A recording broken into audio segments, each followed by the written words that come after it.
Welcome to Learner's Talk. This is Samiksha, and today I am going to discuss with you about Niti Aayog. So, firstly, इसकी full form क्या है? So, it is National Institution for Transforming India. Now, ये establish कब की गई थी? So, it was established on 1st of January 2015, and it was successor to the Planning Commission. So, it is a non constitutional और extra constitutional body. इसका मतलब है कि it was not created by constitution. Then it is a non statutory body. It means कि ये जो है एक एक्ट ऑफ पार्लियामेंट के तहत नहीं बनाई गई थी. Okay, so it is the premier policy of think tank of government of India. So ये प्रोवाइड करती है both directional as well as policy inputs. Next is built on the foundations of which of the things. So the foundations mainly इसके जो हैं 3 हैं. First one is an empowered role of states as equal partners in the national development, operationalizing the principle of cooperative federalism, right? Next is a knowledge hub of internal as well as external resources. So ये good governments के लिए जो best practices होती हैं उनको जो है आप कह लीजिए सर्व करती है, उसके लिए पॉलिसीज़ बनाती है. एंड जो थिंक टैंक है ये जो है प्रोवाइड करती है knowledge as well as strategic expertise सारे लेवल्स ऑफ गवर्नमेंट को, बी इट सेंट्रल गवर्नमेंट और state government. Okay, third point, a collaborative platform facilitating implementation. So ये जो है मॉनिटर करती है प्रोग्रेस को. देन द गैप्स जो हो जाते हैं जिस वजह से डेवलपमेंट हो नहीं पा रहे हैं, या फिर जिस वजह से कोई स्कीम जो है या फिर कोई मान लीजिए कोई प्लानिंग है वो सक्सेसफुल नहीं हो पा रही है, तो उनको मॉनिटर करती है. And then bringing together the various ministries at the centre and in states.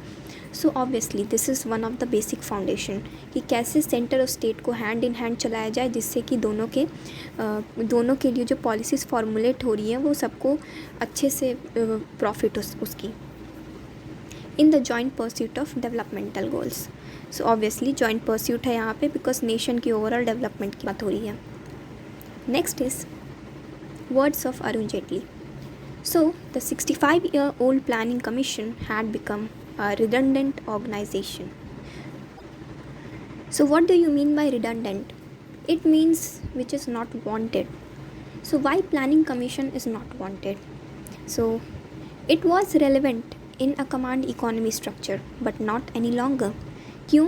क्योंकि इंडिया जो है उसमें बहुत ही it is diversified country, right.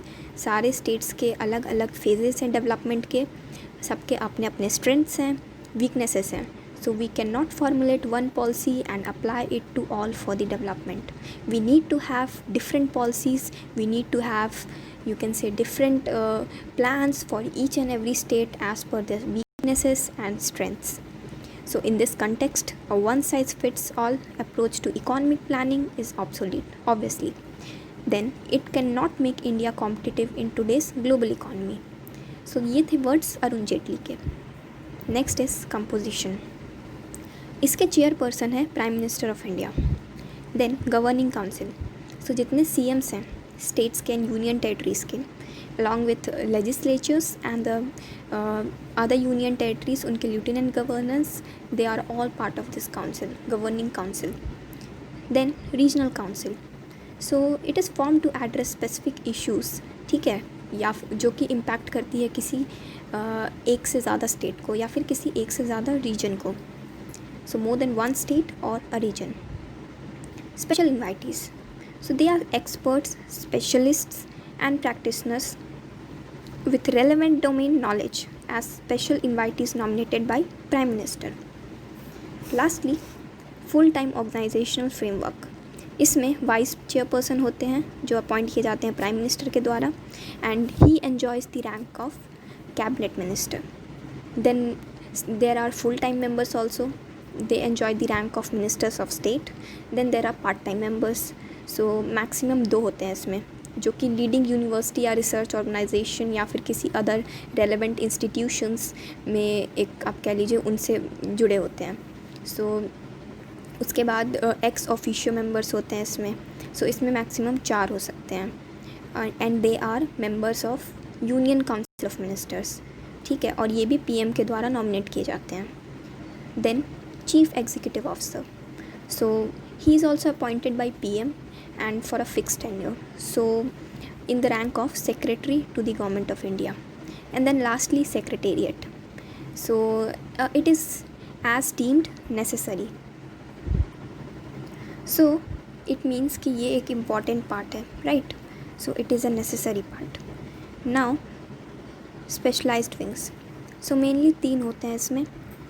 First one is research wing, so ये जो है आप कह लीजिए इसमें इन हाउस सेक्टोरल एक्सपर्टीज़ होते हैं जो कि डेडिकेटेड थिंक टैंक के जैसे एक्ट करते हैं, and they are top notch domain experts, specialists and scholars. Second one is consultancy wing, so it provides a market place किसको, to for the central and state governments, ठीक है, to tap in to matching the requirements with solution providers, public and private, national and international. So उसके बाद हम आते हैं कि team India wing, so it comprises of the representatives from every state and ministry and serves as a permanent platform for national collaboration, right? Okay, so आज के video में बस इतना ही, बाकी के चीज़ मैं नेक्स्ट वीडियो में डिस्कस करूँगी. So till then stay tuned, thank you so much for watching.